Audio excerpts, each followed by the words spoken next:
მოგესალმებით, მეგობრებო. ესეთი ეზოთერული ფსიქოლოგიური ვიდეო მინდა ჩაგიწეროთ. მაინც ეს ასტროლოგიასთანაც არის კავშირში, რა თქმა უნდა.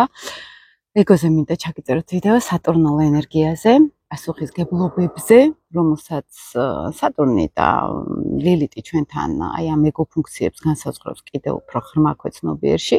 ეს არის სატურნული ენერგია, როდესაც მე რაღაცნაირად დავიმკვიდრო მინდა ადგილი ამ სოციუმში და აქ რაღაც სიამაყე მოდის, აქ რაღაც ღირსების შეგრძნება მოდის, აქ რაღაც ესეთი სოციუმში რო საჭირო ხარ ამის აუცილებლობის შეგრძნება მოდის, ხო, ეს სატურნელი ენერგია და ნუ მე იქ შემთხვევაში გადავდივართ, ანუ რაღაც მიჯაჭულობებში და შიშებში და ამ შემდეგ.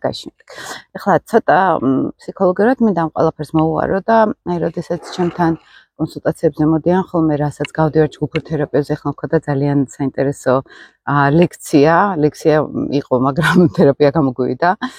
კარმოკავშირებზე გქონდა ესეთი ლექცია და ნუ აი ფაქტიურად პირდაპირ ესეთ მონაწილეებმა თერაპიულად იმუშავეს, აი რა არის კარმოკავშირები, იცხოვრეს, რასაც ქვია და როგორც წესი აქ სატურნი, ლილიტი და აი მთელი ეს ასტროლოგიური კომბინაციები მანდ გავდივართ ხოლმე და სელენასთან გავდივართ ხოლმე, ხო? აი რა არის ჩვენთან ასტროლოგიურად და ფსიქოლოგიურად რო ჩავთოთ აი სატურნული ენერგიები, მიჯაჭულობები აქედან გამომდინარე და ძალიან მარტივ ადამიანურ ენაზე ავხსნი. მე როგორ უყურებ ამ ყველაფერს, აი მაგალითად ხშირად არის აი სოციალური პლანეტები გადაჯაჭვული სხვებთან, სხვების ქცევასთან, ხო? ნუ იქ არის შემთხვევაში რომ მე რაღაც მინდოდა და არ მაქვს, ეს ტკივილი არის ზოგადად არაცნობიერში რომ ჩავიდეთ. ოღონდ ქვეცნობიერად ვიცი რომ არა მაქვს, შეიძლება ცნობიერად ეს არ ვიცოდი. და ყველაზე საინტერესო აქ მოდის ის, რომ ამავე დროს ჩვენ სხვების ქცევასაც ვიღებთ ხოლმე პასუხისგებლობას. არა და აი კარგი სატურნი, ესე რომ ვთქვათ, კარგი ისეთი ჩანსაღი პასუხისგებლობის გრძნობები ყოველთვის გამიჯნავს სხვების ქცევა, სხვების ქცევა არის ჩემი ქცევა არის, ხო? აი მაგალითად ხშირად მოდიან, რომ აი რაღაც სიყვარულში უარყვეს მაგალითად, ხო? და იქ რაღაც ცუდად მოექცნენ და ან თავად ვარდებათ თვის შეფასება, ან ესე კითხეში გამოვედი, მეთქი სიმშვიდეში ვიქნები თქო და ისეთი ამბები ატყდა. მთელი სამუშაო პროცესი დაიწყო ახალ-ახალ და იმედია ძალიან ყვაური არ იქნება კადრში. და როდესაც აი ესე გავდივართ ხოლმე, აი რატომღაც სხვების ქცევაზე, მაგალითად იქ ოჯახი იქნება, იქ საყვარელი ადამიანი, იქ შვილი თუ რა, ამ ადამიანებს, ანუ ჩვენ გვეხება ხოლმე შინაგანად, ჩვენ გვვარდებათ თვით შეფასება, ან ჩვენ შევდივართ რაღაც ფრუსტრაციაში და განცდებში და ამ დროს როგორ არის იცით, აი მე გეტყვით მე როგორ უყურებდი ამ ყველაფერს და ნებისმიერ ქცევას გეუბნებით, რომელიც ჩვენთვის ამტკინოულია, ან რაღაცნაირად მორალთან ძალიან შორს არის, ჩვენ ღირებულებებთან შორს არის, განსაკუთრებით ხა ჩემთვის ეს ძალიან ნაცნობი არის, იმიტომ რომ რაღაცა ესეთი საკაცობრიო ღირებულებები, მორალური მაღალი ღირებულებები ისე მქონდა ხოლმე, რომ აი ადამიანს რო უყურებდი, რომელიც აი მორალთან მოიკოჭლეს რილად რო ვთქვათ, ხო? ეს ჩემთვის იყო ეს აი საკუთარი თავის ღალატი, რომ როგორ უღალატეს საკუთარ თავს მეთქი, აი როგორ შეიძლება ესე სულიერად დაეცე და ნუ მოკლედ მთელი ესენი მქონდა ხოლმე შეხედულებები და ამ დროს აღმოჩნდა რომ ნუ ხდება ხოლმე ხშირია ადამიანებში ეს, ანუ იცით როგორი წარმოდგენა მქონდა ადრე, რომ თუ არის მაღალი ეს შინაგანი ღერძი მორალური, ხო, ეს რაღაც შინაგანი სისუფთავე, შინაგანი რაღაც რო გიჭერს, ხო? აი მაგალითად უზნაძის ფსიქოლოგიაში არის მესამე დონე ადამიანის, ხო, უკვე ესეთი პიროვნული დონე, როდესაც არაფერი არაფერხებს ადამიანს, აფერხებს საკუთარი მორალი მხოლოდ, ხო, საკუთარი ღირსება და საკუთარი შიდა ღირებულებები, ხო? აი ამ მესამე დონეზე რო გავიდეთ, ხო, აი ამ თავარ ღირებულებებზე, საკაცობრიო ღირებულებებში რო შეუძლია ადამიანს თავი შესწიროს, ხო? აი მაგ დონიდან, აი ეს პირველი, მეორე დონე ადამიანური, ხო? მაინც არ არის ხოლმე, ხო? ანუ ვერ ჩავეშვებით რაღაც ჭყალებში, რო ვთქვათ, წუმპეში, აი ესე ფსიქოლოგიურად რო შევხედოთ, თუ ჩვენ ამ მესამე დონიდან უყურებთ რაღაცა პროცესს, ხო? და ნუ იმ მესამე დონიდანაც რო ვაფასებთ, მერე ნუ ძალიან ბევრი ფრუსტრაცია შეიძლება გქონდეს, ხო? და აი მე ჩემ ხედვას გეტყვით, რასაც ვაკვირდებოდი ხოლმე თუნდაც ეს თერაპიულ პროცესში, ესე ვეკითხებოდი, რომ აი რატო იღებს შენ სხვის ქცევაზე პასუხისგებლობას. ანუ იმ ადამიანს თუ აი ესეთი ღირებულებები აქვს. აი მას ესეთი შინაგანი სულიერი სამყარო აქვს, ხო? ის ურთიერთობს გარე სამყაროსთან იმის მიხედვით, რაც შიგნით აქვს და შენ რა შუაში ხარ ამ ყველაფერთან, ხო? ანუ შენ შეგიძლია არჩევანი გააკეთო, როგორ უპასუხებ, როგორ მიიღებ, როგორ გადაამუშავებ ამ ყველაფერს, რას გაიაზრებ ამ ურთიერთობებში, რა დასკვნებს გამოიტან, რა გამოცდილებას მიიღებ. მაგრამ ის რომ შენ ეგოზე იგრძნო რაღაც პრობლემა, ეს ნიშნავს, რომ შენ იღებ პასუხისგებლობას იმის ქცევაზე, რომელიც შენ საერთოდ არ არის. ხო? და თუ ახლა ესეთი მომენტი არის, რომ აი რატომ შევდივართ ასეთ ადამიანებთან ურთიერთობაში, ხო? აქ კრიტიკა და აქ რაღაც ნეგატივი არ არის საჭირო ეგოზე დარტყმა. იმიტომ რომ ეს არის უბრალოდ გამოცდილება, ხო, გარკვეულწილად და აი ხშირად ეს განსაკუთრებით ლიტილობები რომ მოდიან და პირად ურთიერთობაში რაღაც აი ვიღაცა მოარყო და დაინგრა თვით შეფასება სიტყვაზე, ხო? ეს ხშირად არის ხოლმე, კაცებსაც აქვს ესეთი მომენტი. და ამ დროს ის ადამიანი თავის ქცევაში ან ჩვენთან საერთოდ არ არის ხოლმე როგორც წესი ესე პირდაპირ კავშირში. კი არის რაღაც ველის თეორია, კი არის რომ ჩვენ ენერგეტიკასთან რაღაცნაირად ვიჯაჭვავთ ადამიანებს, რაღაცა რომ ვისწავლოთ, მაგრამ მისი ქმედება ყოველთვის არის მისი ქმედება, სხვა ადამიანის ქცევა, რომელიც მოდის პირადი მორალისგან, აი ზუსტად ამ სამსაფეხურიანი ფსიქოლოგიური პატერნებისგან მაგალითად, რომ რომელ დონეზე არის ადამიანი, ხო? არის ინდივიდის დონეზე მაგალითად, ხო? აი რომელი საფეხური აქვს ადამიანს გავლილი, აი ეს არის ძალიან მნიშვნელოვანი. აქ უკვე ფსიქოლოგიაში გადავდივართ ხოლმე, იმიტომ რომ რუკაში შეიძლება ფანტასტიკური კომბინაცია ქონდეს ადამიანს, მაგრამ ფსიქოლოგიურ პატერნებში პირველ და მეორე დონეზე ძლივს დადიოდეს, ხო, ადამიანი, აი მაგალითად უზნაძის ფსიქოლოგიაში მეორე დონე არის კვაჭანტირაძის დონე, აი ცოტა ინტელექტუალურია, მაგრამ სათავისოდ პირველი დონისთვის იყენებს იმ ინტელექტს, ხო? ესე რომ თქვა, ღირებულებებში ვერ გადის, საკაცობრიო ღირებულებებში ვერ არის, რომ აი იქ მესამე დონეზე არის მორალი, ღირებულებები, შეწირვა საკუთარი თავის და დეგრადაციისგან გვიცავს ეს მესამე დონე, ხო? აი სულიერი დეგრადაციისგან გვიცავს, ამიტომ არის ხოლმე მაგალითად რელიგიაშიც რომ ცდილობდნენ ხოლმე რომ აი ადამიანი აეყვანათ უფრო მაღალ სულიერ დონეზე, იმიტომ რომ აი თუ არის ესე სულიერ გარყვნას რო ეძახიან ხოლმე ან სულიერი დეგრადაცია, ხო? აი ჭაობში რო ჩაეშვება ადამიანი, როგორც წესი ეს არის აი პირველი მეორე დონის, ну ასტროლოგია კიდე ცოტა სხვა რაღაცას ამბობს, ჩვენი მისიას არ ვასრულებთ და იქ ლილიძებს ვივართ და ასე შემდეგ, მაგრამ არის უბრალოდ ჩვეულებრივი ფსიქოლოგიური პატერნებიც, რომ ადამიანი არის არ არის აი მაღალ ესეთ პიროვნულ დონეზე, ხო, ასული, ხო? და შესაბამისად, როცა არ არის აი ეს მაღალი მესამე დონე მიღწეული განვითარებაში, ხო? იმიტომ რომ მესამე დონე სჭირდება ძალიან დიდი სულიერი შინაგანი ღირებულებათა სისტემა, საკაცობრიო ღირებულებები ჭირდება. შენ უკვე კაცობრიობის ნაწილი ხარ და არა შენი კუჭის, შენი ოჯახის, ხო? ახლა საქართველოში მაგალითად თუ კორუფცია არის, თუ რაღაც ეგოისტური ვიწრო პარტიული თუ ვიწრო რაღაც ადამიანური მომენტები არის, ეს ყველაფერი არის პირველი დონე და მეორე დონეს იყენებენ იმისთვის, რომ პირველი დაიკმაყოფილონ. თვითონ საზოგადოების დიდ ნაწილს რო შევხედოთ, მაინც არის აი ეს უზნაძის ფსიქოლოგიურ აი ეს ტერმინი რო გითხრათ, პირველ მეორე დონეზე კატაობენ, ხო? მესამე დონე ეს არის უკვე საკაცობრიო, ეს არის იდეებს რო შევწირავთ, აი ქვეყნის, აი მესამე დონე იყო მაგალითად მერაბ კოსტავა, ხო?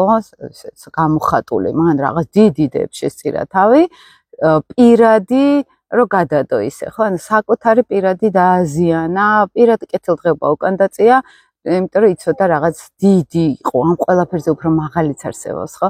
აი ეს არის მესამე დონე, ეს არის ის დონე, როდესაც ადამიანს უკვე აქ შიდა შემაფერხებელი ქცევა, როდესაც თვითონვე აფერხებს ისეთ ქცევას, რომელიც ამ მორალთან შეუსაბამობაში შეიძლება მოვიდეს, ანუ მე ჩემთვის რომ მივიღო რაღაც იდეალები უნდა გავწირო, რასაც პოლიტიკაში ვხედავთ, ხო, რომ სულ გაწირავენ ხოლმე ყველანაირ ღირებულებებს პირადი სარგებლისთვის, ხო?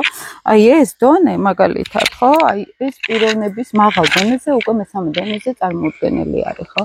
ამიტომ ახლა ძალიან შორიდან კი ვუვლი, მაგრამ როდესაც ახლა სატურნის თემაზე ვლაპარაკობთ, აი მანდაც უნდა გავითვალისწინოთ, რომელ დონეზე არის ადამიანი, ხო? აი როდესაც იქცევა ან მანიპულატორთან აქვს საქმე მაგალითად, ხო? აი განსაკუთრებით მოდიან ხოლმე აი მშობლებთან რო იყო რაღაცა ესეთი ან დაძმასთან იყო ესეთი манипулირება მაგალითად ან რაღაც ესეთი ნარცისული ხასიათი ხო რომ ეს არაემპათიური ნარცისული ხასიათი ძალიან ხშირი არის ხოლმე ნარცისული ურთიერთობებიც მაგალითად პირად ურთიერთობებში მაგალითად რომ მთლიანად მოკაჩვა საკუთარი თავისკენ მთელი ტერიტორიის და არანაირი ემპათია, არანაირი გაგება მეორე მხარის თამაშები გარკვეულწილად ეს ემოციური თამაშები სხვა ადამიანებზე ასეთ დროსაც მოდის რა იცით აი თქვა რომ ადამიანს უარდება თუ შეფასება აი რატო რატომ დაგივარდა შეშით ეს შეფასება თუ ადამიანს მეორე მხარეს აქვს სერიოზული ან ფსიქოლოგიური პრობლემები ან ჩაშვებული არის რაღაც აი პირველ დონეზე ხო ან მეორე დონეზე მომხვეჭელობაში ეგოიზმში მაგალითად შერაშუაში ხარ ხო და აი აქ ძალიან კარგად მოდის ის ამაღლებული ღირებულებათა სისტემა რომ აი მე თუ ეს მაქვს ეს ღირებულებათა სისტემა ხო მომაღლესი მე ვერაფერი ვერ შემეხება ხო ანუ რა გარკვეულწილად დაცვასაც ქმნის ეს ღირებულებები იმიტომ რომ შენ უკვე შეგიძლია რაღაც გაცდე შენ პიროვნულ ეგოისტურ რაღაც სურვილებს და უფრო გლობალურად დაინახო სხვა ადამიანები მაგალითად რომ თურმე ამათ პრობლემები აქვს სერიოზული ამას თავისი ტრამვა აქვს და მაგიტომ იქცევა ამ ყველაფერთან ესე მაგალითად აი ამ მესამე დონიდან თუ შევხედავთ პროცესებს ხო გარკვეულწილად ეს აგრესიაც ხრება ეს თვითშეფასების ნგრევაც ხრება იმიტომ რომ აქ უკვე ხვდებით რომ ჩვენ არა ვართ აქ ჩვენ ვართ მონაწილე ოღონდ ჩვენი ქცევა არის აქ განსაზღვრელი მაგალითად მე როგორ ვიქცევი ამ სიტუაციაში ჩემ პასუხისგებლობა ეს არის და სხვა როგორ იქცევა ეს მისი პასუხისგებლობა არის მისი კარმა არის აი სუფთა კარმულ ასპექტს როცა ვამბობთ ხოლმე აი თქვათ როცა არის ხლა მოდიან ჩემთან პირად ურთიერთობებში სერიოზული რაღაცა ესეთი ძიმე კარმული ურთიერთობა ეხლაც რომ მქონდა ეს კარმულ კავშირებზე ლექცია ძალიან ბევრი ისეთ ცოტა რთული кейსები გავიარეთ პირად ურთიერთობაში ესე რომ ვთქვათ და მანდ ზუსტად ეს არის რომ გავიარეთ მე ადამიანს აქვს თავისი ღრმა კარმული პრობლემები რომლის დანახვაც არ უნდა იმიტომ რომ დაინახოს ჩამოიშლება მთელი ის ესეთი ფუყე ეგო რომელიც არ არსებობს ანუ ის შეხედულება საკუთარ თავზე რომელიც თვითონ შექმნა და რეალობასთან არ არის კავშირში მაგალითად და ამ შემთხვევაში ხე რომ ეს უთხრა ну აი ეს პირველი მტერი იქნები ამ ადამიანისთვის ხო იმიტომ რომ ეს არ არის მზად ამისთვის ხო ზოგჯერ არც არის სათქმელი აი როგორ გიყურებს ადამიანი უკვე მისთვის ტრიგერი ხარ რომ დაინახოს ის საკუთარ თავში ოღონდ არაცნობიერში ხო ერთი იცოდეთ მეგობრებო რომ ზოგჯერ როდესაც აი ასეთ ურთიერთობებში ვართ ან კარმულში მაგალითად ან სხვა ადამიანი უფროსი იქნება უბრალოდ და ძალიან უსამართლოდ მოგვექცა ხო და ჩვენ შეიძლება გქონდეს ბრაზი საშინელი რომ ეს როგორ მოიქცა ესე უსამართლოდ ხა მე განსაკუთრებით ამ ჩემ ღირებულებებში ისე ვიყავი ხოლმე გაჭედილი რომ აი ესე მეგონა რომ ეს ადამიანი საერთოდ დეგრადირდა სულიერად არის უბრალოდ მოშლილი ხო იმიტომ რომ ეს მორალი თუ არა აქ ადამიანს ცხოველზე დაბლა შეიძლება ადამიანი ჩავიდეს ხო რაღაც ისეთები აკეთოს და საბოლოო ჯამში დიცურეთში რომ შევხედოთ ამას ხო ეს არ ხდება ისე რომ თვითონ არ იცის ამ ადამიანმა აი ჩემი მაგალითად ყველაზე მტკინეული ქცევა ზოგჯერ არის ხოლმე რომ შეიძლება პასუხიც არ გავცე მაგალითად აი ესეთ სიტუაციაში ადამიანებს იმიტომ რომ ზოგჯერ სიჩუმე პირდაპირ ქვეცნობიერს არ ტყავს ანუ შენ სიჩუმით ის ადამიანი უკვე შიშველი არის თავის პრობლემებთან თავის რეალობასთან შიშველს ხდი ხო იმიტომ რომ როგორც კი შედიხარ მაგალითად ამ ბრაზში და ნეგატივში იქ ტივტივდება თავდაცვის ინსტინქტი ხო და იქ უკვე არის განცდა რომ არა მე მართალი ყოფილ ვარ ხო და თუ გინდა მართლა განაიარაღო ადამიანი და შეახედო სინამდვილეში ვინ არის და როგორი არის ხო და მე ეს მიზანი არ მაქვს ხოლმე მართლა რომ გითხრათ, იმიტომ რომ ესეც არ მუშაობს. ანუ ზუსტად რა არის დეგრადირება ადამიანის ესე ცუდი ენით რო ვთქვათ, ხო? მე ესე არ უყურებ, ესე არ ვეძახი, მაგრამ აი პოპულარული ენით რო გითხრათ, ეს არის ის რომ ადამიანს აკლია საკუთარი თავის სიყვარული და პატივისცემა. როდესაც ადამიანი თქვა დესტრუქციულად იქცევა, ან ამორალურად იქცევა, მის ქვეცნობიერს ის ვერ დაუმალავს. ან ყოველი ესეთი ქცევა ანადგურებს თავად მას მორალურად. თავად ანადგურებს ამ ადამიანებს სულიერ დონეზე, ხო? იქ მოტყუება იქნება, იქ ღალატი იქნება სიტყვაზე, ხო? აი მეგობრებს შორის როცა არის ხოლმე იქ ფულში გადაგდებები სიტყვაზე რაღაცა. აი ყოველი ერთი ეგ არის, აი რაღაც სამყაროს კანონებზე რომ უნდა ვილაპარაკო და ეს უფრო სატურნული ენერგიები ახლა მე თქვენ რასაც გეუბნებით.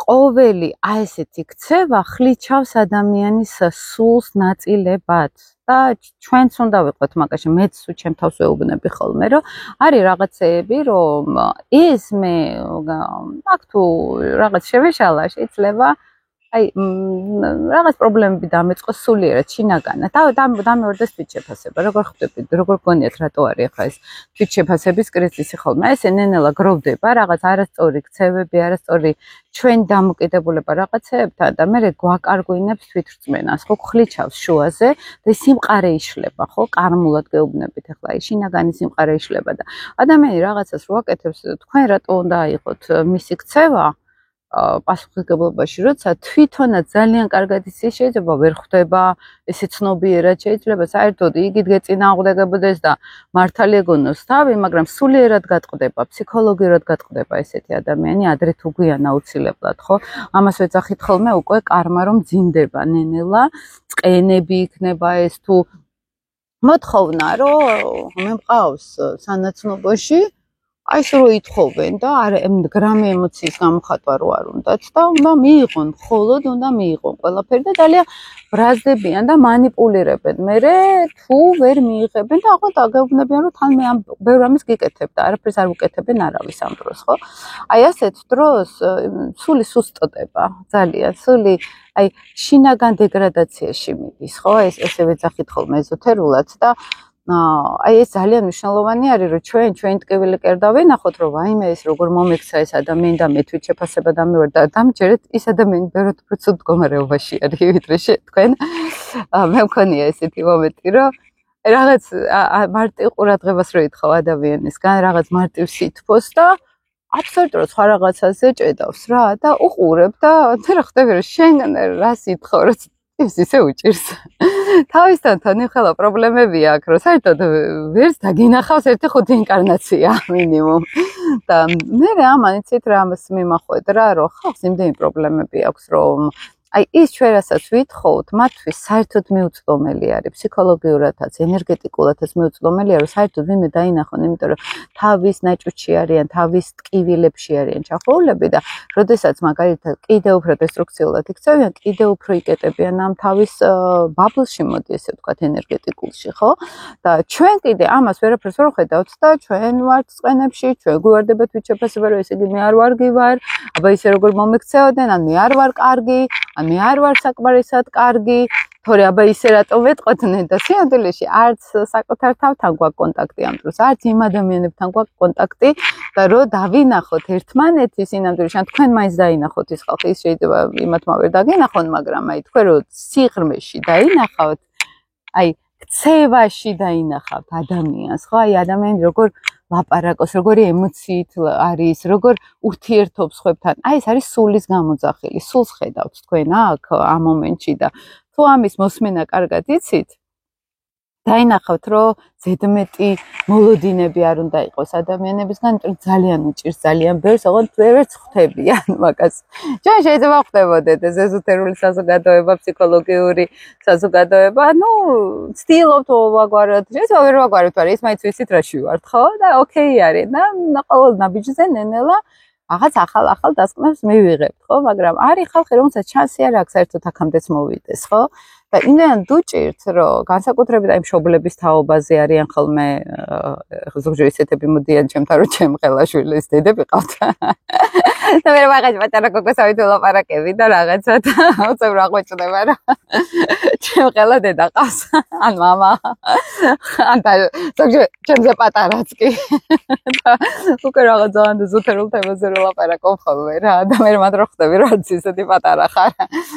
ხო და აი ეგ არის ძალიან ანგარიშგასაწევი, რომ ვერ ვხედავენ მეგობრებო, ვერ ხედავენ ჩვენ რა გვინდა, იმიტომ რომ იმ ხელა პრობლემებში არის ხალხი, აი მათ ქცევაში, აი მე რაღაც ზემე 12 სახლში ვყავს და იცით როგორი ტიპაჟი ვარ, სულ მეცოდებოდან ხოლმე რაღაცნაირად, რაღაც ისე ვაიმე საწყალი ეგრე კი არ მეცოდებოდა, აი რაღაცაირად თიცურეთში რო ხედავ რა ადამიანის პრობლემებს და ეხა არ დააჭერა წიხს რა, რატო ხო იცი რატომაც ხდება ეს ყველაფერი რა და რაღაცნაირად ну ამით ბები სარგებლობდა ხოლმე ესეც კიდე ძალკე თემა არის, მაგრამ ახლა ლომურად დიცილოვნად ამასაც ვატარებდი. მაგრამ აი რა ვაკურდები ხოლმე, ხო? აი, ну, კი, შეგიძლია დაინახო ადამიანი და შეგიძლია გაიგო, როგორ რა აწუხებს სინამდვილეში და ყველაზე მთავარი ეს არის, რომ რაც არ უნდა ცუდი დაგვიშაოს ვინმე, მეგობრებო, სინამდვილეში საკუთარ თავს უშავებს. ქვეცნობიერი არის ყველაზე დიდი სამართლიანობა ჩვენში. ჩვენ არაცნობიერში დევს ის სინამდვილე, რომლის დანახვაც ჩვენ არ გვინდა. რატო არიან თერაპიებზე რომ აი უჭერთ ხოლმე სიარული ან მაგალითად აი იკეტებიან რაღაც ემოციებისგან იკეტებიან და საკუთარ თავთან შეხვედრა არ უნდათ, იმიტომ რომ იქ არის რაღაც ისეთი სიმართლე, რომელიც აღიარება ჩვენ არ გვინდა ხოლმე. ან შეხვედრა არ გვინდა ამ რეალობასთან, ხო? იმიტომ რომ იქ არის სიმართლე. აი უხეშიც, კარგიც, ლამაზიც, ცუდიც, ყველანაირი სიმართლე არის და რაც უფრო ჩვენ არაცნობიერით მალავთ და ცნობიერად ვატყუებთ თვითონ ჩვენ თავს და რაღაც არასწორს ვაკეთებთ, სინამდვილეში ჩვენ თავს ვატყუებთ, ჩვენ თავს ცუდად ვექცევით, ის კიდევ უფრო ცუდ დღეში არის, მერე ის ჩვენი არაცნობიერი, მერე კიდევ უფრო უნდა მოუმატოთ რაღაც ნეგატიურ ქცევას, იმიტომ რომ აქ უკვე თვითგადარჩენის ინსტინქტი ძლიერდება, იმიტომ რომ მე თუ პირველ დონეზე ვარ განვითარების ან მეორე დონეზე, ხო? კვაჭატირაძე ვარ, მოდი ესე ვთქვათ, ხო? იმის მოვატყუე, რომ ჩემი სარგებელი ვნახო სადღაც, ხო? საბოლოო ჯამში ამის კიდევ უფრო გაძლიერება მომიწევს, იმიტომ რომ შემომეცლება ნენელა, ხო? ეს არიალი მაგალითად და რაღაცნაირად სუსტდება სულიერად, თავის თავს პატივს აღარცემენ, აღარც არის, აი საერთოდ ენერგიისგან იცლება ადამიანი და ძალიან ესეთი დრამატული და ძალიან მძიმე საყურებელი არის ხოლმე. მე მყავს ასაკოვანი ადამიანები, 80 წლისები, 90 წლისები, რომელმაც აი რაღაც აი იმ ნეგატიური გზით იცხოვრეს და ისეთი შინაგანად ბოლო 20-30 წელი რო აბსოლუტურად დემორალიზებულები არიან, გატეხილები არიან, ძალიან მძიმედ არიან, ხო? გარკვეულწილად ეს მაგის ისიც არის ფონი, რომ აი მე ვიცით, რომ ეს რაღაცა პრობლემებს გამოიწვევს, ხო? აი ეს მომენტი არის, რომ აი მაღალი მორალი, რასაც ვამბობ, ხო? ეს ძალიან მნიშვნელოვანი არის, აი ეს მესამე დონე, პიროვნების მესამე დონე არის ძალიან მნიშვნელოვანი, რომ განვავითაროთ ჩვენში, გავცდეთ აი ამ ეგოისტურ ego თემებს მაგალითად და ღირებულებებში გავიზარდოთ, სულიერებაში გავიზარდოთ, საკაცობრიო დონეზე გავიზარდოთ, ხო, შინაგან გამდიდრდეთ შინაგანად სულიერად და როცა აი ეს ღია, ეს შიდა მორალური ღირებულებები რაღაც ძალიან გლობალურ თემამდე ადის, ხო? აი მე არაფრის აღარ გვეშინია, მე ვარ ძალიან ძლიერები შინაგანად. ბუნებრივად ხდება თავშეკავება იმ ნეგატიური ადამიანებისგან, იმ ნეგატიური ქცევებისგან არ შეყოლა მაგალითად, ყოველთვის შეიძლება მოხდეს, რომ გადაგვეყარონ გზაზე აი პირველი დონის და მეორე დონის ადამიანები, ხო?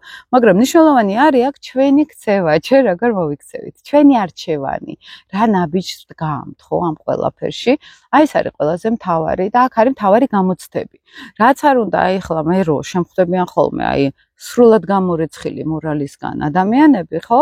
მან ხვდები რისთვის არიან ისინი ჩემ ცხოვრებაში, ჩემი ქცევა რო შემოწყდეს, მე რას ვიზა, მე როგორ მივიღებ, მე როგორ გავიგებ ამ ყველაფერს, რას მასწავლის ეს სიტუაცია, ხო? ანუ მან ხდება უკვე საკუთარ თავზე დაკვირვება და ეს იმას არ ნიშნავს, რომ ვიღაცის დონემ მე რაღაცნაირად შემარყიოს, ხო? პირიქით, შენ ძლიერდები უფრო შინაგანად, თუ შენ ღირებულებებთან მიმართებაში სწორედ იქცევი, თუ შენს შინაგან სამყაროსთან, აი ავთენტურ მესთან კონტაქტზე ხარ და ისე იქცევი, აქ უკვე ძალიან ბევრი რაღაცა ბალანსდება და შინაგანად ბევრი თავდაჯერებულობა უფრო იზრდება. სხვათა შორის, იცით როგორ იყო, ძალიან ადრე მეგონა ხოლმე ძალიან ჩვეულებრივი ჩემი თავი და რეალურად კი ვარ ხოლმე, ვარ ეგეთი, მაგრამ აი რაც უფრო ადამიანებს გავიცნობდი ხოლმე, ხო, რაც უფრო აი მორალთან დაკავშირებულ პრობლემების მქონე ადამიანებს გავიცნობდი ხოლმე, ხო? რაც უფრო მეტი გავიცნობდი, მით უფრო ამ ხალხმა სულ მადლობას ვუხდი ხოლმე, თვითშებასება ამიმაღლეს თქო. იმიტომ რომ აი ეს რო არა იყოს განსხვავება სხვებთან, ხო? ეს ვერ დაინახავ შენ სად გახარ, უბრალოდ, ხო? ვერ დაინახავ შენ რა სისუსტეები გაქვს მაგალითად, ხო? აი მე მივხვდი მაგალითად, რომ აი ძალიან იდეალიზირება მქონდა აი ამ რაღაც ღირებულებების და ნუ აბსოლუტურად ჩემთვის წარმოუდგენელი იყო დაბალი ღირებულების ადამიანი, ხო? აი რატო ვინ გაგზარდა რა იტყვიან ხოლმე, ხო? მაგრამ საბოლოო ჯამში მივხვდი რომ ესეც ოკეი არის რა, ესეც გასავლელი ფაზა არის, ესეც ხდება ხოლმე და აი რაღაც მიმღებლობაც მასწავლა ესეთი ადამიანების სამყარო მიცით, იმიტომ რომ ძალიან ისე ვიყავი ადრე ხა ახალგაზრდობაში განსაკუთრებით, რომ ეს იყო ჩემთვის ყველაზე მთავარი, ხო და ეხლა ხვდები რომ ესეა თუ ესე არის იმ ადამიანის ქცევა მისი პასუხისგებლობა არის და ჩვენ არაფერს შუაში ვართ. აი ამაში თუ ჩვენ დავიჭერთ ამ ენერგიას, ხო, აი თვით შეფასება ნენელა ძლიერდება ზუსტად აქედან, იმიტომ რომ თუ ვიღაცის ქცევა ჩემზე მოქმედებს ნეგატიურად და მე განცდებში მამყოფებს, ნეგატივში მამყოფებს, ნეგატიურ ემოციებში, ეს იმას ნიშნავს, რომ მე სადღაც პასუხისგებლობა ავიღებ ვიღაცის ქცევაზე, იმიტომ რომ მე სადღაც არ ვიცი მე სად ვგავარ ჩემს თავში არა ვარ მყარად, შესაბამისად იმ ადამიანისა მოვიხვიე თავზე, ხო? აქ მნიშვნელოვანი არის საკუთარ თავთან დაბრუნება. ესეც გვიტრიგერებს, რომ ვიღაცამ თუ მიმატოვა სიტყვაზე, ხო, მე რა შუაში ვარ. ან ვიღაცამ თუ არ ითქვა ჩემზე, მაგალითად იქ მშობლებმა, მაგალითად აქ ხოლმე ხშირად ესეთი кейსები მეგობარმა არ ითქვა. მე რა შუაში ვარ სიტყვაზე. ნუ მე კი მოდის იქ რო ხა არის ესეთი კონკრეტული ერთი სამყავს ნაცნობი და სულ რაღაცებს ითხოვს ყველასგან და ყველა ცუდად რო ექცევა, მე ესეთ ჩამუტირალი სახით დადის, რომ აი რა უსამართლოდ ექცევიან და სიამოვნებაში ყველაფერს აკეთებს, რომ ესე მოექცნენ. ეგითე ძალკეთება არის ხო. მე უფრო აი ჯანსაღი ესეთ მდგომარეობაზე გეუბნებით, ხო, აი ჯანსაღი ადამიანი, რომელიც ხედავს რა, რომ აი მე ყველაფერი გავეცი პირად ურთიერთობაში და რაღაცნაირად იქიდან არ მოდის ის, ხო? ეს მისი პასუხისგებლობა არის. ეს თქვენ არაფერს შუაში არ ახართ მანდ, ხო? ან პირად ურთიერთობებში ოჯახის წევრებთან არ დაგაფასებენ, ეს მათი პასუხისგებლობა. მათ აქვთ თავის ტრიგერები, რატო ხდება ეს, მათ აქვთ თავის პრობლემები, რატო ხდება ესე, ხო? თავისი ტრამვები მაგალითად და ვერც ხედავენ თქვენ აბსოლუტურად, ხო? ისინი თავს ვერ ხედავენ თავის ტრამვებს და შესაბამისად თქვენ მით უფრო ვერ დაგინახავთ. როდესაც ადამიანი აი ესე ჩაკეტილი არის თავის პრობლემებში, მოდით ესე ვთქვათ, ფსიქოლოგიური, სულიერი, ენერგეტიკული, მით უფრო სხვას ვერ ხედავს, ის უფრო აი ეკიდება ვიღაცებს, რომ აი მიშველე, დამეხმარე, მომეცი ენერგია, ესეთი რაღაცა არის ხოლმე და ძალიან მნიშვნელოვანი არის აი ეს ენერგია ჩავთოთ, გავიგოთ, რა ჭირს ამ ადამიანს. ან ჩვენ უნდა დავინახოთ ეს ადამიანი მთლიანად, მთელი თავისი არსებით, თავის ქცევით, რა არის, როგორ არის, სად არის, რა ჭირს, რა აწუხებს და იქიდან გავალთ კიდევ ჩვენ თავზე. ანუ აქ არ უნდა იყოს ეს კონფლუენცია, ხო, გაერთიანება, რომ ის თუ ესე მოიქცა, მე ამის ღირსი ვიყავი, ან მე ვიმსახურებდი. საერთოდ ვერ გხედავენ თქვენ ადამიანები, აი, იცით როგორ რაღაც არის, ზოგჯერ მეც მქონია ხოლმე თერაპიულად, რომ აი გავიგე, დავინახე, მოусმინე და აი ბოლომდე რო ჩახვედი ადამიანთან სუფთა ფურცლიდან და უყურებ და აი მან ის კი არ არის შენ ტრამებში ტრიალებ და შენს რაღაც წარმოდგენებს, შენ პრინციპებსთან ხარ. არა, აი უშუალოდ ადამიანთან ხარ. ბოლომდე აი წლების წინ იყო ეს პირველად, რომ დავინახე ადამიანი, ესე რომ ვთქვათ. ეს ხაშურის პრობლემასაც მიქმნის იმ დროს, მე ვხედავ და აქეთ არავინ არ ხედავს. საახლობლოში განსაკუთრებით ეგ ცალკე არის, მაგრამ იშვიათი არის ეგეთი ადამიანი ნახო, რომელიც ხედავს, ხო? მაშინ რაღაცა უნდა დაალაგოს თავის თავში, ან ძალიან დაეთკინოს, რომ დაგინახოს, ხო? იმიტომ რომ ისეთივე პრობლემა უნდა გქონდეს შენ, რაც მან გაიარა უკვე მაგალითად და აქედან დაგინახავს. ანუ ესე ფუმფულები და ლამაზები და საყვარლები არა ვართ ჩვენ ტრამვები გვაქვს, რატომაც ხედავთ ხოლმე მე ერთვანეს, ხო? და აი აქ არის მნიშვნელოვანი, რომ რაღაცები რო ხდება, ხანდახან თქვენ საერთოდ არ ახართ შუაში. ხანდახან ადამიანებს იმხელა პრობლემები აქვთ, რომ თქვენ საერთოდ არ ახართ იმ სიტუაციაში შუაში, ისინი თავის თავს აკატავებენ, უბრალოდ მე ამ გადასახედიდან თუ მაქვს ხოლმე ესეთი შემთხვევები, მე უფრო ხედავ როგორც იმ ადამიანის პრობლემას და ვიცი სადა ხდება და ვიცურეთში რო ხედავ რა, როგორი იქნება, რა იქნება და ხა კიდე რომ დააწვე ადამიანს და რაღაცეები, საქმეები გაურჩიო, არა, თუმცა ეგეთებიც მყავს, რომ საერთოდ უნდა დააწვე და საქმე გაურჩიო და დაახურო თავზე ყველაფერი, იმიტომ რომ სხვანაირად ვერ დაგანებებს თავს, ხო? ხა ეგეთებიც არიან ხოლმე და მანდ არ გამოირიცხება ეს, ხო? განსაკუთრებით თუ ხანგრძლივად გრძელდება ეს რაღაც ტოქსიკურ ურთიერთობაში ხარ, ხო? მაგრამ ისე ზოგადად, ხო, თქვენ რომ დაინახოთ ადამიანები, როგორ უჭირთ და როგორ გვტკივა ხოლმე ჩვენს, ხო? რაღაც ჩვენი სამყაროები გვაქვს. აღარ გექნებათ ამხელა აქცენტი ადამიანებზე, ამხელა მნიშვნელობას მათ აღარ მიანიჭებთ, მოდი ესე ვთქვათ, ხო? და სხვათა შორის აი მეც ეგ მაგ თემაზე გავედი, რომ დავინახე სიამდვილეში როგორები არიან უმეტესად, ხა მე მასებზე ყველაზე არ მაგ ინდივიდებზე მაგ ლაპარაკა, ინდივიდუალურად დაინახავ ადამიანს. აი აღარაფერს აღარ თხოვ, რაღაც უფასურდება, აღარა იმხელა მნიშვნელობა ამ ადამიანს აღარა აქვს შენთვის, რომ რაღაც შენში ეძებო პრობლემები. უბრალოდ ხედავ რომ მას აქვს პრობლემები და უშვებ, ხო? აი ეს მინდოდა ძალიან მეთქვა, იმიტომ რომ ხშირად მაქვს ხოლმე კონსულტაციაზე ესეთი თემები და შეიძლება რომელიმე მსმენელებს თქვენ რაღაცნაირად დაგაფიქროთ, ცოტა სხვანაირად სხვა კუთხით შეგახედოთ აქ პრობლემებთან და მარტო ყოველთვის თქვენ თავი არ არის ხოლმე აქ, ხო? ხანდახან საერთოდ სხვისი პრობლემა არის და ის სხვისი პრობლემა უბრალოდ ჩვენ შეგვეხება ხოლმე, ხო? და მე მგონია რომ ეს ჩვენი პრობლემაც არის. აი ეს მინდოდა თქვენთვის მეთქვა. თუ მოგეწონათ ვიდეო შეგიძლიათ მოიწონოთ ხოლმე, კომენტარებიც დამიწეროთ ხოლმე და ვითვალისწინებ ხოლმე მე შემდეგ ვიდეოებში თქვენ რჩევები იქნება, კითხვები იქნება თუ რა და ავადროებით მეგობრებო.